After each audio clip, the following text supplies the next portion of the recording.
Out here on tour, OT, we got fucking 1 weekend left, man. How you feeling? Man, I feel like I age a couple years every time I do a tour. Really? Yep. Why is that? There's a lot of stuff that's involved. You know what I mean? There's a lot of stuff involved. You got a lot of moving parts. There's like 12 people on my payroll. Yeah. And then shit breaks all the time, seems like. You leave shit at venues. You break shit. Man, it was like first week and we already broke the stage banners when I chucked that dude off the stage. That was probably the best moment from tour. Yeah. Yeah. All right. You should tell that story, man, because I saw it firsthand go down. So what happened? Well, so I was on stage and I was performing, and I seen this dude down in the crowd, and he was just like, he just seemed like he was causing problems. You know what I mean?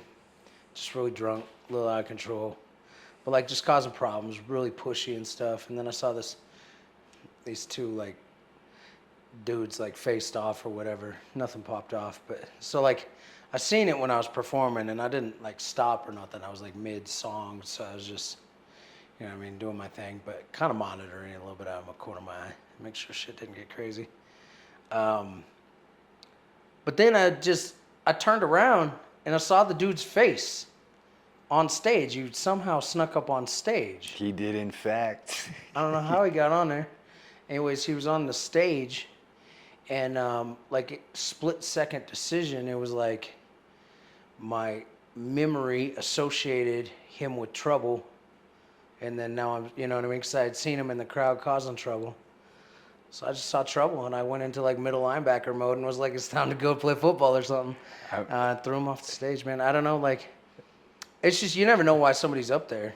True. Why you on stage? You're not supposed to be here. I mean, watching it, I mean, it was like serious, but it was also fucking hilarious because this dude, there was no hesitation, man. It was just like, I see this fool, and then the next thing you know, he was through a banner into a wall, fucking 15 feet, and it just gone, booted. And then I felt remorse right after, right? Like, is he okay? So like now I'm just thinking, is he okay? Yeah. Turns out he like tried to fight everybody on the way out, so then I didn't feel so bad. But yeah, man. He was a pain in the ass. Yeah, and it's all good, man. The only thing that makes me sad is he was definitely a fan because he was there. You know, he bought a ticket. Yeah. And if they're there, I would imagine that they're probably a fan. And he just had a little too much fun. And I would doubt that he's probably a fan of me now. Just know, bro, like it's nothing personal. I was more for my protection and my band. Because I got other guys on stage too. So if I turn around, somebody's on stage that you ain't supposed to be there. Facts. Like, I'm going to remove you, because if there's not security already removing you, then I'm the last line of defense to save my dudes. Facts. So, yeah, man, like, I'm not going to apologize. You shouldn't have been on the stage, bro, but if you're seeing this, man, it's nothing personal, just kind of a protection thing. So, yeah, I hope you can still listen. At least, hopefully, the shit I'm saying in my songs, at least it's validated. I'm about that shit if I have to be about that shit, man. Right. That's just how they raise us in Montana, man. You gotta, when it's time, it's time. When it's not, man. Gentlemen, we're gentlemen up there. But when you cross that line, like, I don't know. That's all we knew was growing up fighting, fucking, and fishing, dude. Yeah, fighting, fucking, and fishing. Yeah. Yeah, man. So, you were saying you age a couple years every time you tour, and as someone who's on the road with you and watches, I mean, it is a lot to manage, and you're responsible for a lot. Like, how do you think that affects like your mentality or just the weight on your shoulders, like having so many people responsible or being responsible for so many people? There's a lot of pressure, man. There's a lot of pressure involved doing what we're doing, because you have different people's livelihoods.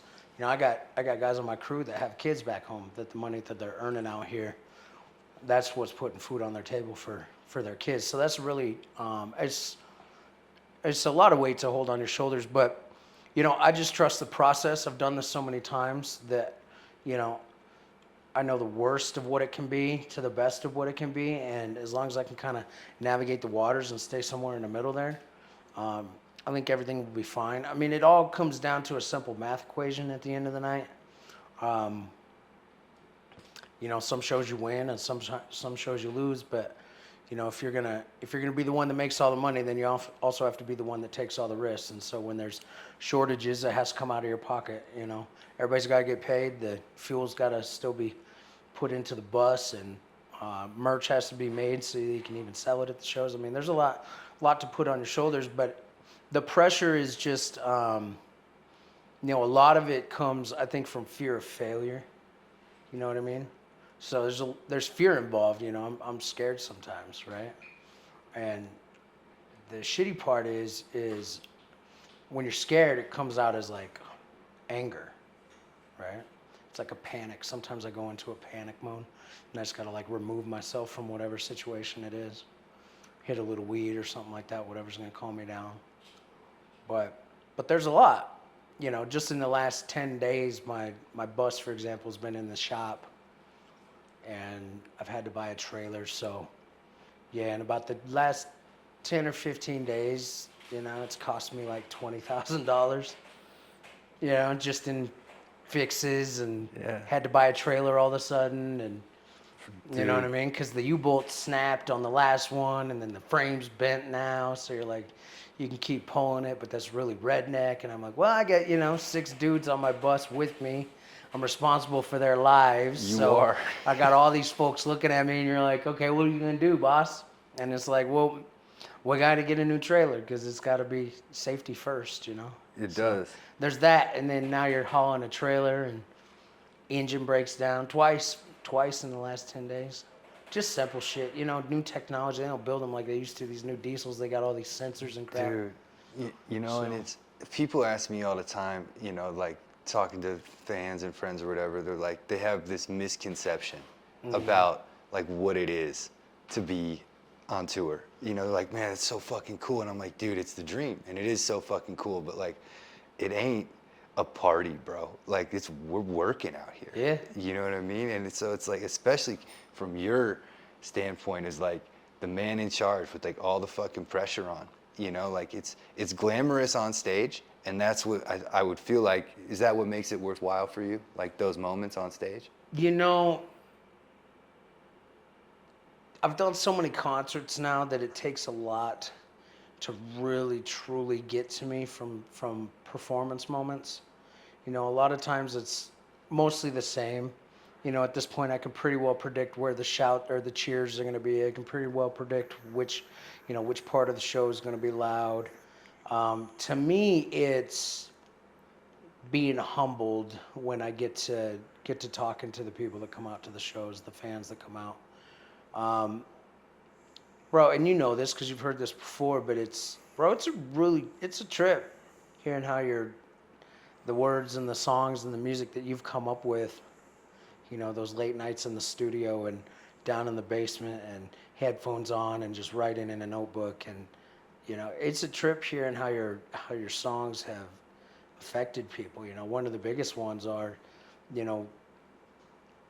when somebody tells you that you saved their life, and you're just like, I don't know how to fathom that. I don't know how to absorb that, other than that blows my mind.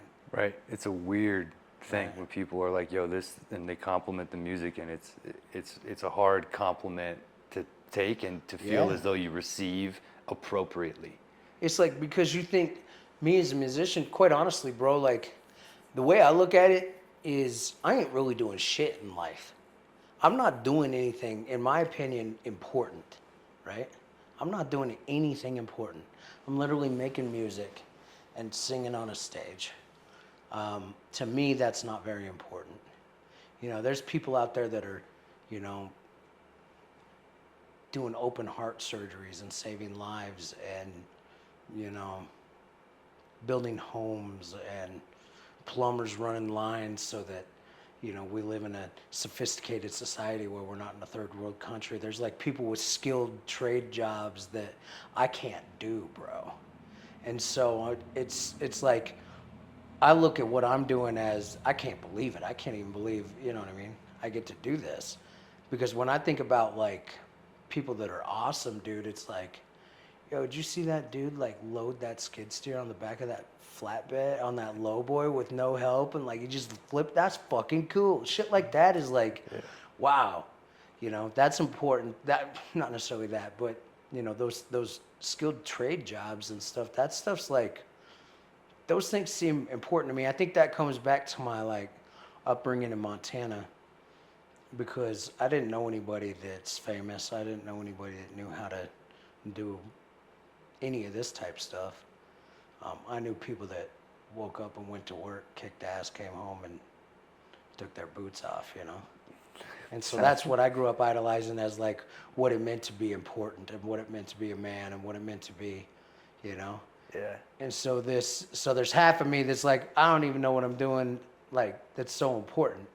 But then you get out here and you get humbled and these people are like, you saved my life. Like, I was like about to end it all and one of your songs came on and it stopped me, like it paused me for a moment and I didn't, I'm here. And that's like, whoa.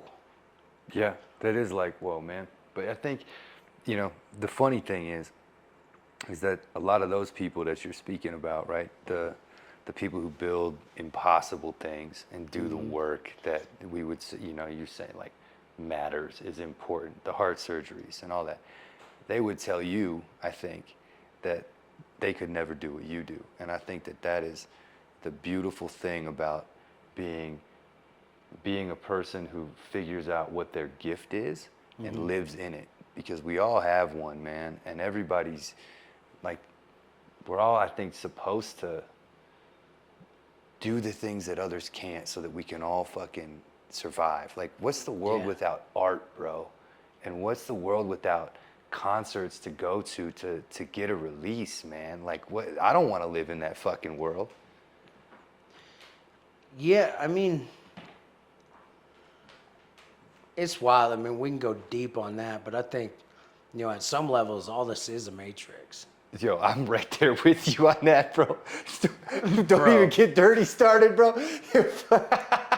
Listen, I'm just saying, I man. can't even have this conversation with him in the fucking Listen, room, dog, bro. there's been a couple fucking things. Yo, check this out. Check this out. So last week, I'm going to tell you some crazy shit that I think this has to be. Okay, here's why. So last week, there's something happened to the bus, right? Yeah. Broke down, needed to be fixed. It's $1,500. I was just like, man, another kick in the dick. Great. $1,500 out the window. Dog, the next day, I logged on and like checked my distribution for like, cause it was payday for royalty checks. And it was fucking 1,500 heavier than it normally is. Really? Yeah, wow. There you go. Wow. And then it gets fucking even stupider, bro. So yesterday or the day before, must have been the day before. No, it was yesterday. Fuck, it was yesterday. Every day's Monday, right? You know what I mean? Yeah, I feel you, bro. Me too, man. Me too, bro. But that's good. That's good, man. It's good. Oh, shit. Yo, check this. So not yesterday, but the day before, for some reason. So anyway, I'll back it up so I can give you a little backstory. When I service my bus, right, it's like more than just taking your truck in and getting an oil change, right? Like I have the whole thing done, you know. So like transmission is, you know, flushed and the whole nine. You know All what I of mean? it. Everything. So it's like super expensive. It's like $1,000 to get it serviced. But anyways, in this diesel pusher I have, for some reason, you don't have to service it, but for every 15 to 20,000 miles. I was like, man, I never heard nothing like that. But like Freightliner, there who told me, they're like, yeah, no, you just got to bring it every 50 something, like whatever, right? So we haven't gone 15,000 miles yet. Well, anyway, so like 2 days ago, out of nowhere, I just have this thought, just like goes right in my brain. I look over at my boy Nate, who's on my crew, and I'm like, yo, bro, we need to check the engine oil. He's like, oh yeah, good point. We probably should. Well, we didn't. The next fucking day, we lost oil pressure, Really? bro. What? That's... The next day we lost oil pressure, and so we had to go get it fixed. Turned out to be, it wasn't even that. Well, it was that. So two things happened. So we threw a check engine light, and my drummer was driving actually, and he's not very experienced driving, so he's like panicking. Good Anyway, old so I hop Mike. up there and I'm looking. He's still driving, but I'm looking over his shoulder, right, and I'm looking at the gauges, and all of a sudden we're dropping oil pressure, and I'm like, bro, you got to get off the road right now. We got to kill this engine. So anyways, we get off, we kill the engine, let it all cool off or whatever. We check the oil, it's like 3 quarts low. Now, that's a lot, okay, but in a, it takes a lot of quarts in that diesel. Yeah, I would imagine. So anyways, so it's a lot though, but it's like low, and I'm like, okay, so that's why we dropped pressure, so we added 3 quarts in there, start it back up, it goes back, we're good. So anyways, that was like this weird, like, I don't know, weird things like that, dog, happen like weekly, daily. Little sometimes. synchronicities. Bro, yeah, and then, later on down the road, our death. Man, why'd they invent death? Hang on 1 second. I want to make sure that Diesel exhaust fluid. Diesel exhaust fluid. You know what I mean? cool. Diesel exhaust fluid. So you got to put it into a diesel motor, right? And it's supposed to make the emissions cleaner, right? I've never heard of that. Bro, you get a new diesel these days, it comes with it. But anyways, so you got to fill, it's a separate tank you got to fill up when you're at the diesel pump. Anyways, So like it comes with all these sensors and shit. And at any given time, like they can go wrong. And if they go wrong, it like makes your engine like lose complete power and shit. So that's what happened. And then we were in the shop. So touring been a huge part of, I don't know if I want to say like your success, quote unquote, but I think it's just been a huge part of your career. Like how important is that, do you think, for overtime and for independent musicians? Yo, check this out. So here's what happened. All right. So I grew up in a town called Missoula, Montana. And there was this guy that used to come to Missoula twice a year, and his name was Tech Nine. And their label was called Strange Music. And I was like, okay, so this is right when I was starting out, I want to say like 2006, but 2006, 7, 8, 9, 10, 11, 12, 13, 14, 15, 16, 17, all the way up to 2018, twice a year. They'd come to Missoula, Montana. And so I'm like, okay, well, this is cool. And I'd always go. I really liked it because the performance was like theatrical. It was like going to a show. Not just going to a concert, it was like going to a show.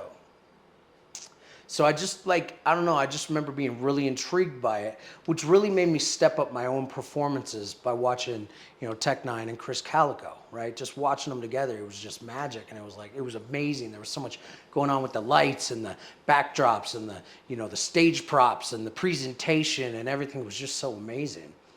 And then, I was young, I was starting to come up in the music world, and I was trying to figure out how to make this work. And up until this point, I'm thinking, you have to have this big hit. It has to go on the radio, and then you have to go on MTV and whatever. Maybe not MTV, but like whatever.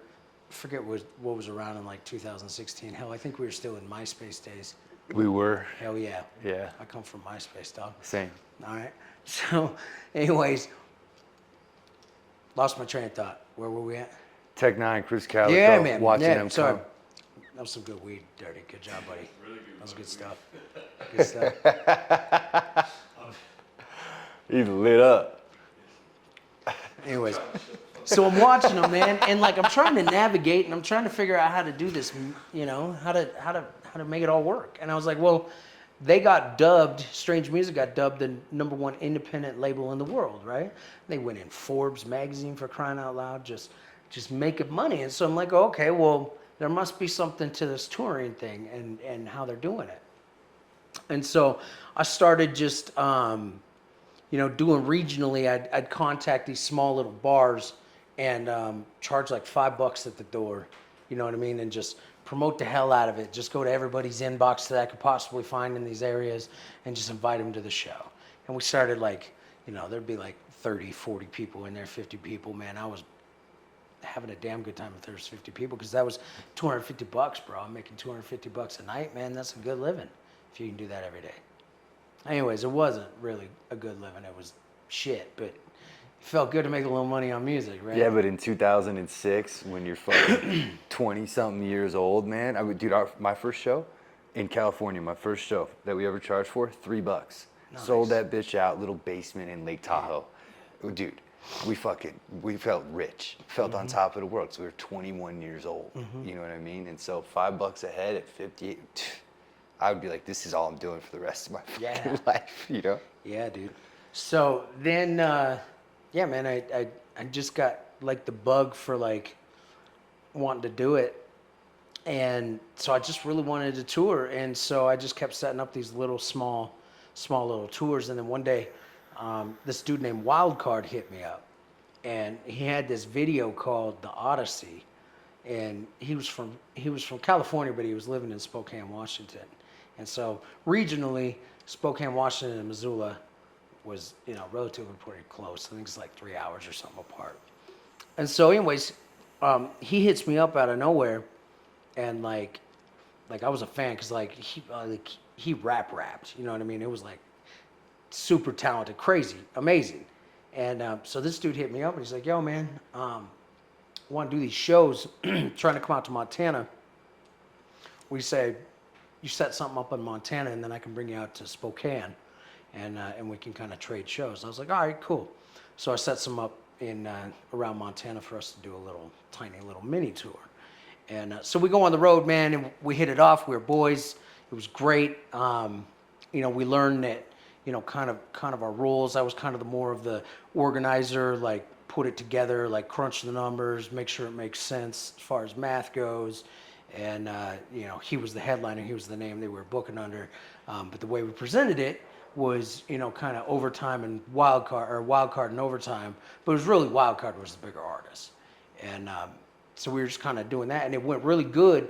And so he hit me back, and he's like, "Yo, we should set up a thing to go around the country, a tour." I was like, "Fuck, I don't really know how to do that, man. I got like a few places here and there that like I know people that can like set up a show for us and whatnot." And back then we were just looking for like, you know, $500 or something. You know, if somebody could pay us $500 for us to come out, you know, or $750 or $1,000, like we were really doing great. But anyway, so he knew a bunch of people, you know, kind of scattered all across the map, and I knew a few people and whatnot. So he reached out, I reached out. Finally, we had like, you know, a little 20 shows or something like that put together to kind of go out there on the road. So we went out there and we just kind of punk rocked it. Didn't really make shit. We just, you know, and that was when I first got my first taste of like merch sales. You know, I was doing like $150 a night, but that was pretty freaking cool because like, you know, that's better than a job. You know, $150 a night back then, especially when that, you know, the economy back then wasn't kind of, you know, what it was today. Dollar stretched a little bit further back then, you know. So, you know, you're doing pretty good. And I just kind of got this bug, and for a while there, we were trying to hit up places where we knew like local promoters and whatnot that, you know, could pay us a small amount of money. And then one day, like I'll never forget, we did this tour. We got done. We went in. We got some breakfast in my hometown, Missoula, and we sat down. And he's like, "Yo, man, it's time for you to fly, bro. Got to roll on your own now." And he just like kind of told me that he was, you know what I mean? Like this was, you know, I had to figure it out. And so I was like, well, fuck, I don't know what to do. And now I didn't have the headliner that was like the strength that we were booking the shows on and shit. So I was like, well, I don't know what to do. So I just put the pen on the drawing board, and I was like, well, what happens if I bet on myself? What happens if I bet on myself? So I had this credit card, and I started reaching out to venues and just, you know, if you send 100 emails, there's going to be at least 15 or 20 they're going to hit you back. And, you know, I basically just asked them how much to rent a room. And then I just sat down with a pen and paper and saw if it made sense or not, started running ads, and I don't know, the rest is history, man. And I just bet on myself, I guess, and didn't get scared. And, you know, I just kind of, I watched Strange Music and how they did it, and I figured out that they were just renting rooms, and there had to be more to it. And then, you know, I got out there, started doing it, and I figured out that the touring is, bro, that's the base of everything I do. Like my whole life is revolved around touring. Either I'm on tour or I'm setting up a tour, which leaves not much room for the creation of the music and the content to put it all out there. And it's tough, bro, because I am the label and the artist, so it's hard to come up with everything and set up these tours and get out there and do the tours. It's tough to record while you're on the road. It gets kind of wild. That's something I tell people too, and I'm like, yo, making the music is the last thing that I do. It's the thing I do least. Yep. Right, and it's a trip. Sad. I mean, yeah, but you know what, dude? When the buck stops here, and right, with you, and you are everything, the marketer, the manager, the financer, the literal everything, dude, like the business got to run, the moves got to get made, and the music, is like the extra shit. Yeah, I mean, when you don't have management and you don't have people handling stuff, it does come down to you. So, I went out and I found a guy, Roger, that bro, he's my right-hand man. So when we're home, when we're not on tour, like I have an office at my house. Monday through Friday, we're in my office, bro. We're just doing like basically management type stuff. So we're running the social medias. We're reporting our concerts to our performance rights organizations. We're updating all of our, bands in town, our song kick tour box. We're doing artwork for upcoming tours. I mean, we're shipping out merch. We're ordering merch. We're designing merch. We're setting up spreadsheets to do tour financial analyses. We're doing, maybe I said that word. Maybe that's not a word. It doesn't matter. You people know what I'm talking about. Analysis? Analysis is? Analysis. Yeah, well, that analysis is. Analysis is. That's how I say it. Analysis is? Yeah, multiple analysis. That's right. Isn't analysis fucking already plural? I don't. I'm backing out. That's right. English language is the hardest language. No, but for real, man, it's so without him though, man, it's gotten to the point where, he handles everything all the way to touring and keeping the ship afloat. For my mental health, I had to get to a point where I had to have somebody else kind of taking charge, man. I had to learn to delegate, which is one of the hardest things for any entrepreneur. You got to learn to delegate. You have to. You cannot do everything. You can't. You can't. And keep a sane mind. You just cannot do it. You'll forget to eat. You'll get depressed. You'll be on your ups, your downs. You cannot handle everything. You got to find somebody that you can delegate to, and you can do all that stuff. So for me, that's Roger. And honestly, man, we're a two-headed monster because now he knows pretty much everything I know. All the way down to he knows how to run ads. He knows how to come up with great audiences for the ads. He knows how to, manipulate all that stuff, which is great. All the way down to I've kind of taught him in Photoshop, like I got to come up with like a template. So like a template for each individual concert poster for the tour, right? So, you might have one for Colorado Springs, Fort Collins, and Grand Junction. Just make a template, man.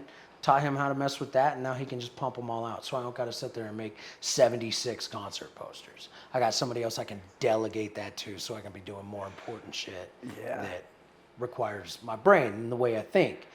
Because I'm most valuable with my ideas, with my thoughts, with the shit I come up with, with the execution of kind of putting the plan together, man. That's where I'm best utilized. Not doing tedious, busy work. That right there that's a gem for people. Like, I think to figure out how you are most valuable and how to free up your time to do those things. Do just that. Right. Do what you're best at. Find out what you're not good at and find somebody that can do that. That's good at that. And if you can't find somebody that's good at that, find somebody else. Keep going till you find the best people in place. And then eventually, like I have now, I have a machine that essentially runs itself. As long as I wake up and do my tasks that I have to do every day, and as long as Roger does all his tasks that he needs to do every day, the formula's there. So now it's just a machine. All we're doing is filling it with fuel, continuing to keep it run. Yeah. So, I mean, we've talked a lot about touring, and like, I think there's one piece of this that we haven't touched on, and it's like, I've been to your house, dude. You got a dog and kids and a wife, and you're a Yeah. family man underneath it all. You know what I mean? And like, you Bro, get that's the driving fuel, man. That's the you know, eventually one day I woke up and I was like, shit, it ain't just me I'm taking care of. There's other people I'm taking care of now. There's people that rely on me. So, and that there's a lot of pressure there too. So it seems like I never get to escape it. When I'm on tour, I got, 12 guys on payroll, and so I got to worry about making sure they're straight. Now I go straight home. Well, but while that, I got to make sure my family's good at home too. But while I'm home and not on tour, I still have that same pressure. It never escapes. That pressure's always there. And but I've figured out how to use it as fuel, and just kind of drive on and push. But yeah, man, that's the most important thing to me is my kids. And actually, the most important thing to me is giving them the most normal life possible. You know, um, you know, we don't do too much glorifying that. Oh, I'm overtime. You know, we like it's obviously very much a part of what we're doing, but you know, my kids aren't at all the concerts. My wife isn't at all the, all the events and things like that because there's two different worlds here. We're talking about my family, and then we're talking about the music industry, and the two are not. They don't belong together. For me, I have to have that separation, and honestly, I want my kids too to grow up with their own identity. I don't want my kids getting any favors or handouts because of who I am. Fuck, I do. I wrote some songs, so my kids should get some fuck that. He's gonna earn it. And that's, I grew up with Montana values too, and so did my wife. My wife is kind of a ranch girl, and there's certain routines and things like that comes with that, like sitting down and eating dinner, having dinner together. Those things are important. And that's a lost art right there, man. But up where I'm from, it's not, man. Yeah, Those me are neither. Montana values. Yeah, my family, dude, every fucking night. Yeah. When I was a kid, I think it that was you important. should. I think that you should sit down, and I think you should have dinner. That's very important. I agree. I think it's really important. Morning time breakfast is cool and all, but it's usually hustle and bustle and like kids getting out the door and doing all this and that. But like dinner time's the time to reflect, man. How was your day? What did you learn? What's going on at school? How's football? Things like that. I think that that's important, but more important than that is the structure. And I think that's, not to go off on a side tangent, but I think that that's, the world's missing that. The nucleus of the mom and dad and the values of sitting down and having dinner and actually talking, right? Because we're all stuck on our phones, man. But at our dinner table, if you have your phone, I'm throwing it in the toilet, dude. Straight up. There ain't no phones at the dinner table. Dude, I grew up just like that. Even to this day, I'm 40 years old. I'll be 40 in a week, dog. And my dad still is like, what the fuck are you doing? Yeah. Put your phone away. Yeah, you know yeah, what I mean? you don't get it. Yeah, Still. you don't get to have And food at the he'll table. still son me, bro. And I'm just like, yeah. fuck, man. Yeah, that's good though. Your dad should always son you. He should always son you. I Seriously, will man. always son my kids. I know that. Yeah. Even I think, and that just comes from being raised like you're talking about, man, with family values and all that shit. Like, So I that's just have kind of a trick respect. though, because I didn't really have that exactly. So I have a great family. I love my mom. I love my dad. I have a really, really awesome family, actually. Really, really tight knit. I'm the youngest of 5, but we all know where we come from. But my parents divorced when I was really young, so I was raised in like, 2 households. And yeah, I mean, my mom had to work hard, so she usually worked late. I was always taken care of because of that. But that's kind of the lesson that I learned as a kid. You gotta kind of just get out there and get it. And so like, my mom did that. I learned that from her. I learned, consistency of like a man should get up and go to work and not miss work because he got a little boo-boo and shit from, my dad and my older brother who's 10 years older than me. But I didn't really I had, some dinners at the dinner table, but it wasn't consistent. And I think maybe that's why I make sure it's that way now, because I feel like I missed that as a kid a little bit. Now don't get me wrong, my mama did great. She's awesome. So was my dad, but when I was young, I just didn't get that feeling of, but there was a lot of shit going on, man. I was the youngest of 5, so like she had 3 kids and 2 kids in elementary school, 2 kids in high school, one that just got into college. Like there's a lot of shit going on, so I get it, I understand. She did great though, made it to where I'm at. But there's things that I learned along the way is you just gotta kind of hustle to make it happen, to make it work. So I think now, man, that taught me that with my family, I want to be, I don't know, call it cliche, but I want dinners together. I want, I want to have a relationship with my kids. I want to be, I want to be an awesome, fun dad, but I also want, I don't want them to look at me like I'm their friend, because I'm not. I'm their dad. Right. And there's a way big difference in that. We can get along. We can have fun. I can kick your ass at Madden. I can talk shit to you. You're my kid. It's great. I'll tell you suck. You better fucking practice a little more before you ever challenge me. I've seen you again. do that shit too. Hell yeah, fuck y'all, that. Y'all get after ain't it. no breaks, bro. Yeah. Ain't nobody getting no breaks. Hell no. Ain't no fucking participation trophies in my house. I'll talk some shit on the Thank on the God for PlayStation. that, man. We need to do away But with but then I'll turn participation around and I'm also dad, and so, you're gonna get the dad treatment too. I'm gonna teach you things. I'm gonna speak to you like a man. I'm gonna do those things. But when it's fun time, yeah, hell yeah, I'm gonna teach you like a bro. But I ain't his bro, and I ain't my youngest son's bro. But he's only 1.5, so he don't know that yet. So far we're just bros. Yeah, man, just bros so far. All right, so tell me about how the way that you tour is different from other artists. So the industry is essentially designed behind labels and booking agents. Okay, big agencies, for example, they'll represent multiple artists. That's why sometimes you see artists go on tour with other artists, because chances are their booking agency represents both of them. But what a booking agent's job is to reach out to all their contacts at the music venues. See, music venues have typically what's called a talent buyer, right? So their job at the music venue is to keep shows booked, so there's no empty dates, right? It's a music venue. It needs to be having music in it. So they have these relationships with different agencies, and say an agency reaches out to, or let's say an artist is ready to tour, the agency's going to reach out to all their contacts and say, hey, so-and-so's going on tour. If you're interested in a date, let me know. Well, interested parties will contact the agency. They'll set something up.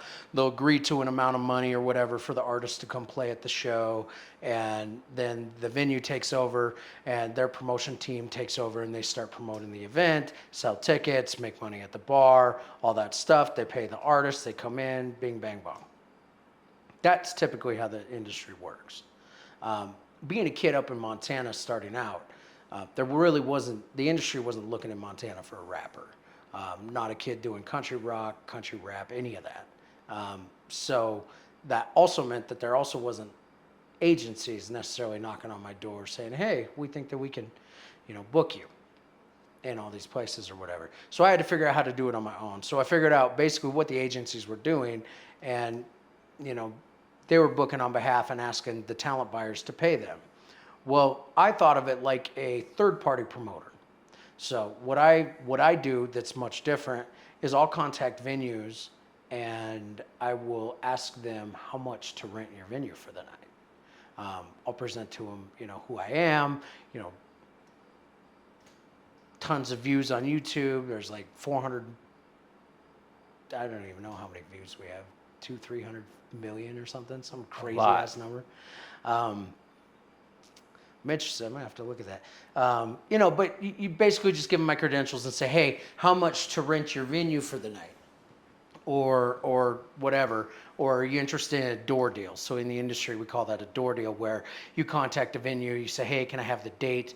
We make our money on the ticket sales and at the door, and then you make your money at the bar. So most of the venues I play at, it's just a door deal. Some venues that are kind of more premier, I have to pay like a rental fee, or like maybe there's an 85-15% split on the ticket revenue, whatever.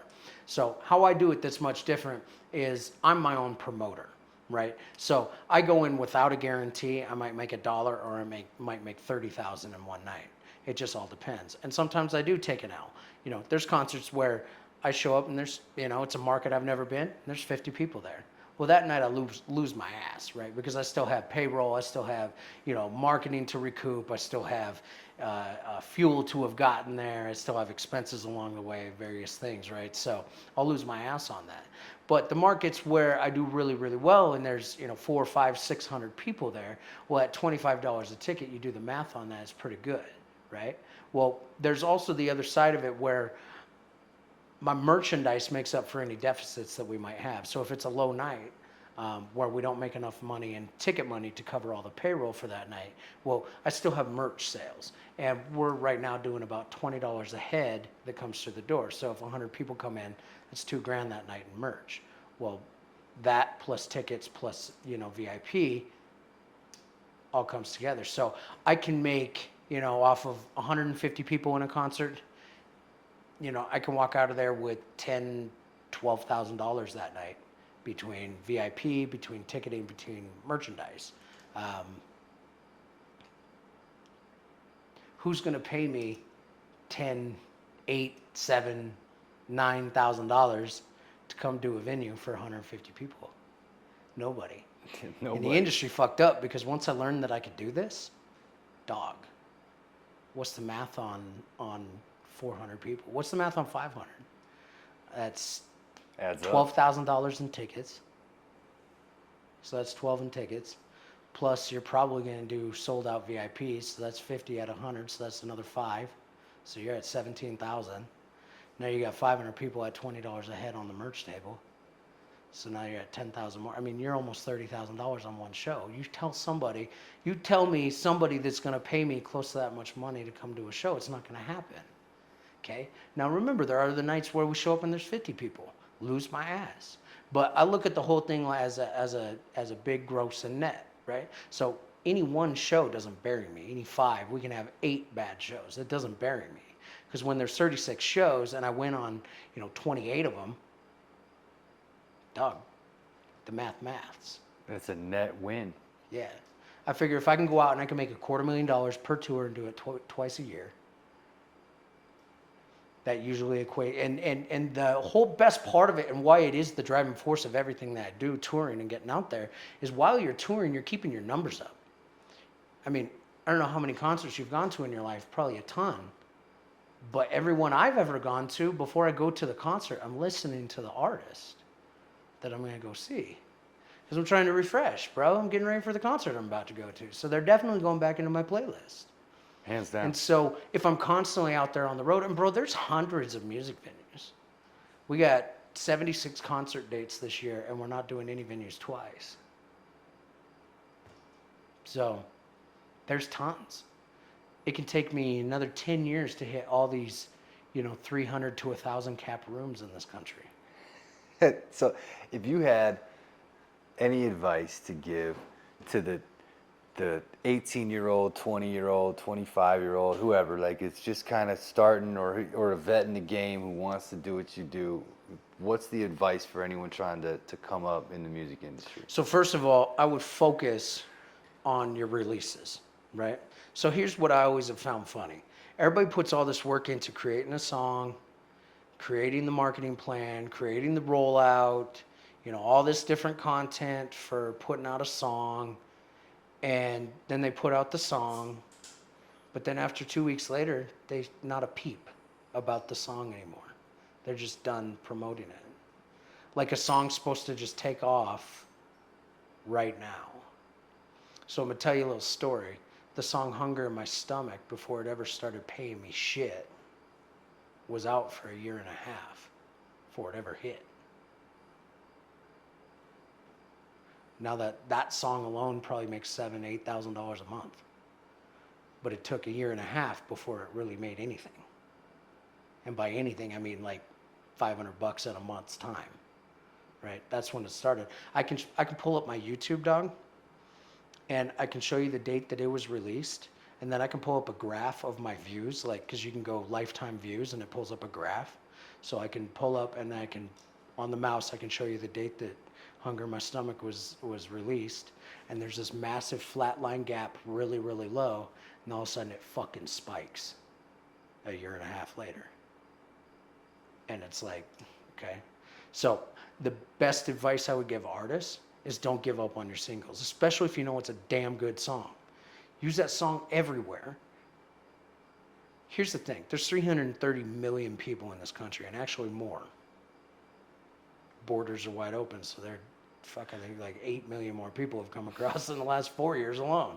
So now we're at 338 million as far as I'm concerned, right? So there's a bunch of people here, all right? Yeah. So what might be old to you, dog, is brand new to, chances are, 337,895,000 people. Right. You can have a song with 100,000 streams. First of all, if you're on Spotify and you have a song that is just completely shitting on all your other songs as far as like views, forget everything else. Focus on that. Make that a hit. Because check this out. My one song, Hunger in My Stomach, and I have 15 or 20 songs that are in the millions of views, right? But that was the first one, and it's the biggest one, okay? Well, let's pretend for a second, well, we don't have to. It has like 48 million or 50 million views on YouTube, and then another 20 on Spotify. It's like at like 75 million or 80 million streams and views, right? Over time, however, myself as an artist on, let's take Facebook, which is my biggest platform, like 365,000 followers. So how does a song almost have 80 million, 75 million streams and views? How does that have so many streams and views and the artist only has 365,000 or whatever followers on social media? There's like 320,000 subscribers on YouTube. So check this out. When I go to market my concerts, I always use that song, Hunger in My Stomach, as the media for the ad. Why? Because you could tell somebody that overtime's coming in concert, and that doesn't really mean as much. However, if they hear that song, they're like, oh, that guy? Because the song is more famous than the artist. Well, I recognized that a long time ago. Anyways, to roll it back, if you're on Spotify and you got a song that's kicking the shit out of the other songs on there, bro, start running some ads on that song. Chances are you probably have a music video to that song, which is why it has more. Get your ass on Google. Actually, get your ass on YouTube first and search how to run ads on Google for YouTube videos. Watch the videos. We're watching shit all day anyways. Learn something. I'm serious. Get on YouTube and learn something. Anything you could ever ask me, OT, how do you run ads? You can literally ask that same ass question to YouTube, watch a video, and they'll explain it probably 10 times better than I can. Right. Like, I just know how to do this shit. I don't know how to teach it. I didn't teach it. I learned it. Yeah. So, like, I can tell you pretty well how to do it. But, dog, I'm telling you, anything you want to learn, you can go to YouTube just like I did. I learned how to mix music on YouTube. How do you Same. start a session in Pro Tools? Fuck you not. I went right on YouTube and I looked, man. I went, how do I record in Pro Tools? No bullshit. And I watched it, and it showed me how to like start a session and like create new tracks and like import the beat I'm trying to write to, how to set the tempo. All that shit I learned on YouTube. So the information's out there. Instead of doom scrolling on fucking Reels or whatever the hell you're on TikTok. Right. Instead of that, look at some useful shit once in a while. And first of all, I would learn how to run ads. So that's the second part. You got to learn how to run marketing ads, actual professional ads. And it's not that hard. If you just take that same time, you say you want to make it, but do the shit required, which requires learning. Because the more you know, the more protected you are. Imagine if you had to hit somebody up every time you wanted to run an ad. Now you're relying on somebody else. And also, they're spending your money, bro. So now you have to rely on somebody else doing it correctly. Because if they fucked up, whose ass is it? Not theirs. It's your money. It's your credit card that the bills are coming out of. So check this out. Learn how to do that shit. And if you don't know how to learn, if you don't know how to do that shit, like I'm telling you, just get on YouTube, search it, how to run ads on Google for YouTube. It's very important that we know how to do this because that's what the labels are doing. Unless you're signed, which is a terrible thing, by the way. Record labels are trash, man. Yeah, trash. Independent all the way. First of all, secondarily, I don't give a fuck about fame, and I don't want to be famous. Like, I'm good at the level I'm at, dog. I make a great living, and if I can do this for the next 10 years at the level I'm at, or maybe a little bit bigger, but bro, I don't want, dog, who the hell would want that? That's some sadistic shit, bro, to want that much attention. You can't exist without somebody either talking shit or, bro, how stressful. It's so stressful. I know. It's like, Oh, but leave you're rich me and it's alone, great. bro. Yeah. Bro, Yeah, I get Listen, it. I'm fine, but it's because I know how money works. I know how money works. So there's a whole other side to me that is like financial stuff, like, I don't know, wild shit. Wild shit. Like it pays me to have a tour bus, bro. Right. Like I make money because I have a tour bus. Well, yeah, because when you As opposed to renting when it. you factor in the rooms that you would have to pay for Listen, for I'd the have to get band. 3 rooms times 10 weeks per night. So Right. like, And so it's cheaper to have the bus. bro, and it gets deeper. So like the government gives me a depreciation tax credit every year Yeah. for owning it. Yeah. But like, so you take the value. So like my bus is 200,000. So you take 200,000 over 7 years. So 200,000 divided by 7 is like 28,000 and some change probably. But I get that as a tax deductible every year because it devalues. 28 grand Yeah. plus what I paid for it that year, which is about 15K a year. Yeah. So you're up to $43,000 Just in a write-off. in one go for one Listen, I asset. don't make the rules, dog. I just play by the rules. That's Yeah. it. I just play by the rules, and and once you start making money, bro, you better get yourself somebody that's good with money. So I have a CPA that's badass, but basically it's his job to keep me on the know of things. Like, you know, you gotta pay payroll tax, bro. You have to pay quarterly tax, bro. Here, I'm gonna send you the link. Just pay it. Shit like that, because if you don't, you'll find your ass in jail, dude. Yeah. You get Wesley Snipes. Bro, or nobody something. taught me how to make money. Homie, like nobody taught me. 'Cause And- school and when doesn't- it comes to school the don't government teach and you how to taxes, make I'm money, like, fuck bro. you anyways, right? Yeah. There's never Yeah, dog, but I no think one about in Wesley Snipes and how education, he bro. went. Nowhere do they teach you about money and how to make it and how to earn it or like have it Bro, work society for you. doesn't work if everybody's successful. That's facts. That's How would fact. it work? I had If to everybody get, owned a business, who's going to work for you? dude, I had to get to grad school, an MBA level before, and it was finance too, before we had a class where they was like, okay, here's how you actually make money. Like it was so far along in the education fucking trajectory, that it was silly to me. It was just like, man. And I had learned a lot about it just from growing up and like being interested, But yeah, man, they ain't teaching you none of that shit. And probably on purpose. Bro, like every 20 or 30 grand that you get, you should go buy a rental property. Go buy a what? A rental property. Oh, yeah. So check this out. Like, I think of it like, so my brother and sister-in-law, they're into like buying a bunch of houses and shit, right? And however they do the financing, I have no idea, but it's like each property, you borrow from each property to buy the next property. It's like this wild ass shit. Totally what you legal. would do is you own the property and then you refinance the property to Kind of. roll that into the next one kind of yeah. thing. But you're able to do all that, but you have to have like a renter for 6 months. Got it. And then like that counts as like, and yeah, whatever. Anyway, so there's like some super interesting stuff that you can do with that, but I equate each album as like a property, right? So every album I drop is like, you take a little bit of a raise each month, right? But to me, it's like the same amount you'd make on rent. from a house. So every album you drop is like a property, man. So you have like, I don't know.